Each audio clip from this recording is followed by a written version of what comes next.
नमस्कार दोस्तों, स्वागत है आपके अपने YouTube channel A to Z Gyan Kendra पे। दोस्तों हम आज मैथमेटिक्स का टॉपिक पढ़ेंगे, नंबर सिस्टम, जो कि आपके किसी भी एग्ज़ाम के लिए बहुत इंपॉर्टेंट टॉपिक है। ये बेसिकली एप्टीट्यूड, मैथमेटिक्स का एप्टीट्यूड का पोर्शन है, जिसको अरिथमेटिक में आता है नंबर सिस्टम। तो हम आज इसको पढ़ेंगे, जो आपके रेलवे के एग्ज़ाम के लिए, एसएससी के लिए, बैंकिंग के लिए, किसी भी एग्ज़ाम के लिए बहुत ही। तो चलिए शुरू करते हैं आज का अपना टॉपिक, नंबर सिस्टम।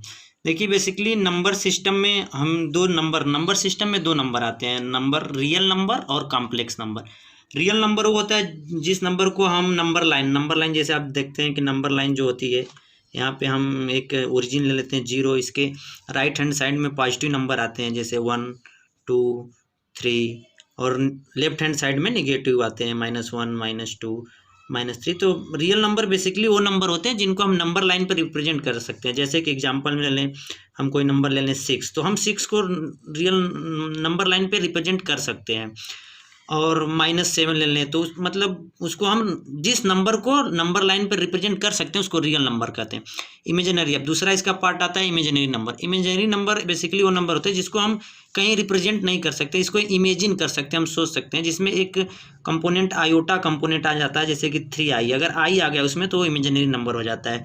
या फिर 4i, जिस भी नंबर के साथ i एक ये आयोटा होता है, जिसका i का वैल्यू जो होता है √-1 होता है। तो अगर जिस भी नंबर के साथ i आ गया वो इमेजिनरी नंबर होता है। और तीसरा आता है complex number. Complex number in दोनों रियल नंबर और इमेजिनरी नंबर का कॉम्बिनेशन होता है। जैसे कि हम कोई नंबर लिख लें 3 + 4i, तो ये कॉम्प्लेक्स नंबर बन जाता है। कॉम्प्लेक्स नंबर, इसमें 3 क्या है? 3 रियल नंबर है, 3 रियल नंबर है। और 4i क्या है? ये एक इमेजिनरी नंबर है। तो कॉम्प्लेक्स नंबर बेसिकली कुछ नहीं होता है, ये दोनों का कॉम्बिनेशन होता है। रियल प्लस इमेजिनरी का कॉम्बिनेशन जो होता है उसको हम कॉम्प्लेक्स नंबर बोलते हैं। अब इसमें हम आगे बढ़ते हैं। आगे इसमें देखिए, इसमें रियल नंबर के भी कई अपने पार्ट होते हैं। तो रियल नंबर क्या, अब हम पहले इसमें से पहला उठाते हैं रियल नंबर, और हम रियल नंबर को पढ़ेंगे। तो रियल नंबर क्या होता है? रियल नंबर में हम इसको दो भागों में डिवाइड करते हैं। एक को हम बोलते हैं इंटीजर, पहले को हम बोलते हैं देखिए इंटीजर, और जो दूसरा आता है उसको हम डेसिमल बोलते हैं।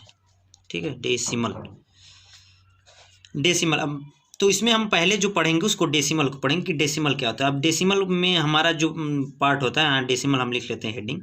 हम इंटीजर को आगे चल के पढ़ेंगे, पहले हम डेसिमल पढ़ते हैं। तो डेसिमल में जो आता है, इसमें इसके भी दो पार्ट आते हैं डेसिमल में। पहला डेसिमल नंबर में एक आता है जो इसको हम बोलते हैं टर्मिनेटिंग डेसिमल, और दूसरे को बोलते हैं नॉन टर्मिनेटिंग। तो टर्मिनेटिंग पहले हम लिख लेते हैं, फिर बताते हैं टर्मिनेटिंग होता क्या। टर्मिनेटिंग और दूसरा होता है नॉन टर्मिनेटिंग। ठीक है दोस्तों, टर्मिनेटिंग और नॉन टर्मिनेटिंग। दोस्तों इसको हम हिंदी में शांत दशमलव भी बोल सकते हैं। शांत दशमलव, और इसको अशांत दशमलव समझ जाइएगा आप लोग। तो अब देखिए टर्मिनेटिंग में क्या होता है। टर्मिनेटिंग बेसिकली जैसे मान लीजिए कि हम 4/5 करें तो क्या आएगा? 0.8 आएगा, फिर 0, मतलब कि एक ही अंक पे ये क्या हो गया? टर्मिनेट मतलब कि वहीं पे रुक जाना, एक ही अंक पे क्या हो गया? टर्मिनेट। अब जैसे हम करें कि कोई भी डेसिमल नंबर लें, जैसे 0.6153, अगर 4 अंक है मतलब 4 अंक के बाद वो 0 आ गया, मतलब टर्मिनेट कर जाए। जैसे हम मान लीजिए 6/7 ले लें, तो टर्मिनेट होना चाहिए। टर्मिनेट हो जाएगा तो उसको हम टर्मिनेटिंग कह देंगे। जैसे कि इसमें अगर भागा देते हैं हम तो कितना होगा? 0.08, फिर आपका आएगा 5, फिर आपका आएगा 7। तो अगर ऐसे आप देते जाएंगे तो ये टर्मिनेट नहीं हो रहा है, आगे आगे बढ़ता जाएगा, तो आप इसको नॉन टर्मिनेटिंग में लेके चले जाएंगे। तो टर्मिनेटिंग वो होते हैं जिसको भाग देने पर दशमलव में कुछ अंकों के बाद दशमलव क्या होगा, मतलब संख्या खत्म हो जाए तो टर्मिनेटिंग होगा। और नॉन टर्मिनेटिंग में कोई भी ले लीजिए, 0.6532 ऐसे बढ़ता ही जा रहा है, तो ये नॉन टर्मिनेटिंग, मतलब इसका कोई अंत नहीं है। और टर्मिनेटिंग क्या होता है? कुछ अंकों के बाद संख्या क्या होती है? खत्म हो जाती है। इसमें संख्या खत्म नहीं होती, तो इसको नॉन टर्मिनेटिंग बोलते हैं। अब देखिए दोस्तों रिपीटिंग में क्या होता है। रिपीटिंग मतलब हम कोई डेसिमल नंबर ले लेते हैं, जैसे कि 0.333333, तो इसमें क्या हो रहा है? 3 रिपीट कर रहा है, तो इसको हम रिपीटिंग करेंगे। जैसे और अदर एग्जांपल लेते हैं 0.564, फिर 564, चाहे 564। तो क्या होता है बेसिकली ये जो है ये तीनों अंक रिपीट कर रहे हैं, यहाँ पे 3 रिपीट कर रहा है, तो इसको रिपीटिंग बोलते हैं। चाहे ऐसे भी हम ले सकते हैं कि 5 3 तो मतलब हमारा ये जो 5 3 है ये रिपीट कर रहा है, तो इसको हम रिपीटिंग बोल देते हैं। और जो रिपीट कर रहा है तो इसको बार बार लिखने की जरूरत नहीं, इसको हम डायरेक्टली 6753 पे बार लगाएंगे। बार का मतलब होता है कि अब आगे यही 5353 रिपीट करता रहेगा, तो इसको हम रिपीटिंग बोलते हैं। अब नॉन रिपीटिंग में जैसे आता है, देखिए ये दोनों जो है नॉन टर्मिनेटिंग के ही पार्ट हैं, तो टर्मिनेट तो ये होंगे नहीं, मतलब ये अनंत तक जाएंगे। लेकिन इसमें भी एक आता है रिपीटिंग, मतलब जो संख्या रिपीट होने लगती है। और नॉन रिपीटिंग में कुछ भी आप लिखते चले जाइए, 5 6 4 3 2 1 7, ऐसे ही इन्फिनिटी तक जाएगा, कोई भी रिपीटेशन आपको नहीं दिखेगा कि इतना रिपीट कर रहा है, जैसे 2 1 7 रिपीट कर रहा है, रिपीट नहीं होगा। और जैसे 5 7 5 4 3 2 कुछ भी रिपीट नहीं होगा, तो ये नॉन रिपीटिंग होगा और ये रिपीटिंग हो गया। तो दोस्तों डेसिमल हमारा खत्म हो गया। अब हम आते हैं रेशनल नंबर पे। ये आपको बहुत ही, मतलब कोई भी एग्जाम दे इससे बहुत ही क्वेश्चन आते हैं, तो ये बहुत ही इंपॉर्टेंट एक टॉपिक है नंबर सिस्टम के। रेशनल नंबर क्या होते हैं? देखिए रेशनल नंबर बेसिकली अगर हम किसी भी नंबर को P/Q के फॉर्म में अगर लिख सकते हैं, P/Q के फॉर्म में लिख सकते हैं, और जहाँ पे Q is not equal to 0 हो तो उस संख्या को हम रेशनल संख्या बोल देते हैं। मतलब कि those number which can be represented by in the form of P/Q where Q is not equal to 0, या इसको हिंदी में बोले तो वह नंबर जिसको हम P/Q के फॉर्म में प्रदर्शित कर सके जहाँ पे Q डिनोमिनेटर है वो 0 के बराबर नहीं होना चाहिए, तो हमारा ये रेशनल नंबर हो जाता है। ठीक है, अब जैसे हम डेसिमल पढ़े हैं, डेसिमल जैसे इधर देखिएगा, डेसिमल हम जो इधर पढ़े हैं डेसिमल, तो इसमें जो भी जितने भी हमारे टर्मिनेटिंग डेसिमल हैं, जितने भी टर्मिनेटिंग डेसिमल हैं वो हमारे रेशनल नंबर होते हैं। तो यहाँ पे आप लिख सकते हैं कि all terminating decimal are terminating. तो जैसे देखिए दोस्तों, हम कह सकते हैं कि जितने भी टर्मिनेटिंग डेसिमल नंबर हैं वो रेशनल नंबर है। टर्मिनेटिंग का मतलब कि जो कि 1 2 3 4 अंक के बाद ख़त्म हो जाए, तो ये क्या है? रेशनल नंबर है। 0.756, तो ये जितने भी टर्मिनेटिंग डेसिमल है वो हमारे क्या है? Rational number. इसको हम चाहें तो P/Q फॉर्म के रूप में लिख सकते हैं, जहाँ पे Q 0 के बराबर नहीं होगा। अब अगला आता है इरेशनल नंबर। चलिए अब दूसरा इसका रेशनल के बाद इरेशनल आता है। इरेशनल मतलब जिसको हम P/Q के फॉर्म के रूप में रिप्रेजेंट नहीं कर सकते हैं, या तो जिसको हम P/Q फॉर्म के रूप में रिप्रेजेंट नहीं कर सकते हैं वो बेसिकली इरेशनल नंबर होते हैं।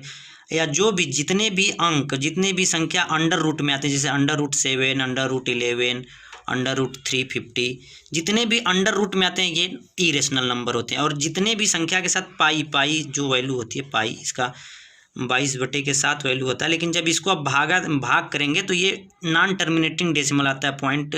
3.14 समथिंग आगे बढ़ता जाए, नॉन टर्मिनेटिंग आता है। तो ये क्या होता है? इसीलिए पाई, जिस भी संख्या के साथ पाई आ जाएगी तो इरेशनल नंबर हो जाएगी। जैसे 3 पाई, 4 पाई, ये सब क्या है? इरेशनल नंबर है। और इसमें हम एक पॉइंट और लिख सकते हैं, जैसे यहाँ पे हमने लिखा था, जिसमें यहाँ पे हमने लिखा था रेशनल में कि all terminating decimal are rational number, वैसे ही हम इरेशनल में कर सकते हैं कि ऑल। तो ऐसे हम कह सकते हैं कि इरेशनल में कि जितने भी नॉन टर्मिनेटिंग डेसिमल नंबर है वो इरेशनल नंबर है। नॉन टर्मिनेटिंग मतलब कि जो एक बार डेसिमल के बाद चालू हो गया वो ख़त्म नहीं हो पा रहा है, अनंत तक, इन्फिनिटी तक जाते जा रहा है, तो इसको नॉन टर्मिनेटिंग बोलते हैं। तो जितने भी नॉन टर्मिनेटिंग डेसिमल नंबर हैं वो हमारे इरेशनल में आएंगे, और जितने भी टर्मिनेटिंग डेसिमल है वो रेशनल में आएंगे। बेसिकली देखिए, रूट में 7, रूट में 11, चाहे पाई, ये क्यों है इरेशनल? क्योंकि इनको जब आप इसका एक्चुअल वैल्यू निकालेंगे तो ये आपको डेसिमल के बाद संख्या खत्म नहीं होगी, अनंत तक आपको मिलती जाएगी। तो ये भी एक नॉन टर्मिनेटिंग डेसिमल में ही है, इसीलिए इसको हम इरेशनल में रखते हैं। पाई भी एक, जैसा हमने बताया, 3.14 आपको आगे मिलता ही जाएगा, टर्मिनेट नहीं होगा, इसीलिए ये इरेशनल नंबर है। तो दोस्तों हमने इरेशनल रेशनल नंबर पढ़ लिया। अब आते हैं जो इसका हम नंबर का पढ़े थे पार्ट, उसमें डेसिमल था और एक इंटीजर था। तो हमने डेसिमल में पढ़ लिया टर्मिनेटिंग, नॉन टर्मिनेटिंग। अब इंटीजर दूसरे पार्ट में आते हैं। इंटीजर देखिए बेसिकली 2 टाइप में हम इसको 2 भाग में डिवाइड कर सकते हैं। एक निगेटिव नंबर जिसमें ऋणात्मक चिन्ह लगी होती है, निगेटिव, जैसे -6, -4, -3, जैसे आप लोग जानते हैं, ये तो बहुत बेसिक चीज़ है। माइनस, जिसके आगे माइनस लगाओ निगेटिव नंबर हो जाता है। और एक होता है नॉन निगेटिव, इसको हम पॉजिटिव भी बोल सकते हैं। नॉन निगेटिव को पॉजिटिव बोल सकते हैं। पॉजिटिव नंबर जैसे 2, 3, 4, 6, कुछ भी इसके आगे पॉजिटिव छिपा रहता है, ये पॉजिटिव हो गया, ये निगेटिव नंबर हो गया। अब देखिए एक और अच्छा टॉपिक है कि 0 जो है वो ना तो निगेटिव है, is non negative not positive number. 0 ना तो निगेटिव है, ना तो is not negative, not positive number. Zero मतलब एक अलग ही कैटेगरी है ना, इसको हम पॉजिटिव कह सकते हैं ना निगेटिव। ये जीरो एक इंडिविजुअल है ना, ये निगेटिव है ना पॉजिटिव है। अब चलिए इसके आगे हम पढ़ते हैं। इंटीजर में ही कुछ पार्ट हैं, जैसे कि even number, odd number, natural number. Integer में जो पार्ट है उसमें हम पहला नंबर पढ़ते हैं होल नंबर। तो होल नंबर देखिए बेसिकली क्या आता है, whole number combination of zero and positive integer. Positive number के साथ जब जीरो आ जाता है तो उसको जैसे 0 1 2 3 4 5 6 7 तो वो होल नंबर हो जाता है, मतलब होल पूर्ण संख्या, इसको हिंदी में पूर्ण बोलते हैं।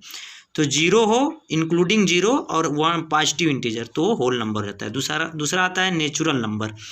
नेचुरल नंबर वो होता है in natural number zero is not include. देखिए नेचुरल नंबर पूरा का पूरा होल नंबर ही होता है, बस होल नंबर में जीरो प्रेजेंट होता है, नेचुरल नंबर में हम जीरो को इंक्लूड नहीं करते हैं। तो मतलब बेसिक डिफरेंस समझ लीजिए होल नंबर और जीरो नेचुरल नंबर में, कि होल में जीरो होता है और नेचुरल में जीरो नहीं होता है। अब आगे आते हैं इवन नंबर। देखिए इवन नंबर वो नंबर जो जिसमें दो से भाग चला जाए उसको हम इवन नंबर बोलते हैं, या फिर जो दो का फैक्टर हो, जैसे कि चाहे वो निगेटिव हो चाहे पॉजिटिव, बस उसमें हम ये देखते हैं कि वो दो से डिवाइड हो रहा है कि नहीं हो रहा है। तो -8 -4 -2 या 2 4 16 128 32 जो भी दो से डिवाइड हो जाए उसको हम इवन नंबर बोलते हैं, और जो दो से डिविजिबल नहीं है उसको हम देखिए ऑड नंबर बोलते हैं। जैसे विच नंबर, इसको हिंदी में सम संख्या बोलते हैं, इसको हिंदी में विषम संख्या बोलते हैं। Which is not divisible by 2 are called odd number. जैसे -7 में अगर आप 2 का भागा दें तो नहीं जाएगा, चाहे आप 11 ले लें, 11 में 2 से भाग दें तो नहीं जाएगा। तो जिसमें भी 2 से भाग नहीं जाएगा वो ऑड नंबर, जिसमें 2 से भाग चला जाएगा वो इवन नंबर। यही एक इसका एक बेसिक है। और याद रखिएगा कि जो जीरो है, अगर आप यहाँ पे कहेंगे जीरो है तो जीरो में देखिए, जीरो में अगर हम 2 से भाग दें तो चला जाएगा जीरो बार से, तो इसलिए इसको हम इवन नंबर में रखते हैं, लेते हैं जीरो को इवन नंबर लेते हैं, जीरो इवन। एक बहुत ही इंपॉर्टेंट है, किसी भी पेपर में आपको इसी पे देखिए इवन ऑड पे क्वेश्चन नहीं आते हैं, आता है तो इसी एप्लीकेशन पे क्वेश्चन आता है कि जैसे आपको दे देगा 2 ऑड नंबर हैं, उनका यो एडिशन करके बोलेगा कि नंबर क्या होगा, बहुत बड़ा सा नंबर देगा, पूछेगा इवन आएगा क्या आएगा। तो ये नोट जो है आप याद कर लीजिएगा अच्छे तरीके से, इसका स्क्रीनशॉट ले लीजिएगा, रख लीजिएगा, बहुत ये मतलब इम्पोर्टेंट, इसको नोट समझ लीजिए कि ऑड, अगर दो हम ऑड संख्या को जोड़ेंगे तो हमको इवन मिलेगा, यदि ऑड और इवन संख्या को जोड़ते हैं तो ऑड मिलेगा, इवन को जोड़ते हैं तो इवन मिलेगा, वैसे ही ऑड माइनस ऑड करते हैं तो इवन मिलेगा, ऑड माइनस इवन करते हैं तो ऑड मिलेगा, इवन माइनस इवन पे इवन, और ये मल्टीप्लिकेशन पे ऑड, ऑड पे ऑड, इवन ऑड इवन पे इवन, और इवन इवन पे इवन। जैसा कि हम लोगों ने पिछले पढ़ा होगा, जैसे इसको याद करने का हम थोड़ा सा आपको टेक्निक बताते हैं कैसे याद करेंगे। जैसे अगर ऑड को हम निगेटिव मान लेते हैं कि ऑड को हम एज ए निगेटिव कंसीडर करते हैं और इवन को पॉजिटिव कंसीडर करते हैं, तो हमने पढ़ा था कि पॉजिटिव प्लस पॉजिटिव क्या होता है, पॉजिटिव होता है। तो हम इसको क्या बोल देंगे कि पॉजिटिव प्लस निगेटिव क्या होता है, निगेटिव। तो ऐसे ही देखिए, अगर इवन प्लस इवन रहेगा तो हमको इवन मिलेगा, इवन मतलब पॉजिटिव इवन प्लस इवन तो हमको पॉजिटिव इवन मिलेगा, even plus odd, even plus odd तो हमको क्या मिलेगा, निगेटिव मतलब ऑड मिलेगा। तो ऐसे हम इसको पॉजिटिव निगेटिव वाले साइन से चाहें तो याद रख सकते हैं। ये जो पूरा है वैसे आसान है, ऐसे भी याद करना चाहेंगे तो याद हो जाएगा, लेकिन इस वाले कॉन्सेप्ट अगर ऑड को निगेटिव मान के इवन को पॉजिटिव साइन वाले मेथड से आप याद करना चाहें तो ये याद हो जाएगा। तो दोस्तों आज के लिए हम इतना ही रखते हैं। हमने ये चीज़ें पढ़ी, देखिए पहले नंबर सिस्टम से स्टार्ट किया। नंबर सिस्टम क्या होता है, real number, imaginary number, complex number. उसमें भी रियल नंबर में हमने पढ़ा इंटीजर होता है, डेसिमल, फिर डेसिमल को हमने 2 भागों में डिवाइड किया, टर्मिनेटिंग, नॉन टर्मिनेटिंग। टर्मिनेटिंग में जो ख़त्म हो जाता है कुछ अंकों के बाद, नॉन टर्मिनेटिंग में जो चलते ही जाता है डेसिमल के बाद। फिर नॉन टर्मिनेटिंग में हमने पढ़ा कि repeating number, non repeating decimal, repeating मतलब जो रिपीट करता है, नॉन रिपीटिंग। फिर उसके बाद हमने रेशनल नंबर पढ़ा कि जिसको P/Q के फॉर्म में दिखा सकते हो, रेशनल होता है। इरेशनल पढ़ा क्या होता है। फिर उसके बाद हमने इंटीजर में देखा निगेटिव, नॉन निगेटिव। फिर आगे हम बढ़े तो whole number, natural number, even number, odd number. तो आज के लिए हम इतना ही रखते हैं। जो कल का टॉपिक पढ़ेंगे उसमें हम नेचुरल नंबर के प्रकार आपको बताएंगे, क्योंकि इसका भी एक अपना ही क्षेत्र है जिसमें हम आपको प्राइम नंबर, कंपोजिट नंबर और परफेक्ट नंबर ये सब बताएंगे। तो कल हम नेचुरल नंबर पढ़ेंगे और इस नेचुरल नंबर के बाद हम डिविजिबिलिटी रूल भी कल पढ़ेंगे। तो आज के लिए इतना ही रखते हैं दोस्तों। यदि आपको टॉपिक समझ में आया और वीडियो अच्छा लगा है तो कृपया चैनल को लाइक, सब्सक्राइब, लाइक और शेयर करें, ज़्यादा से ज़्यादा मित्रों को शेयर करें।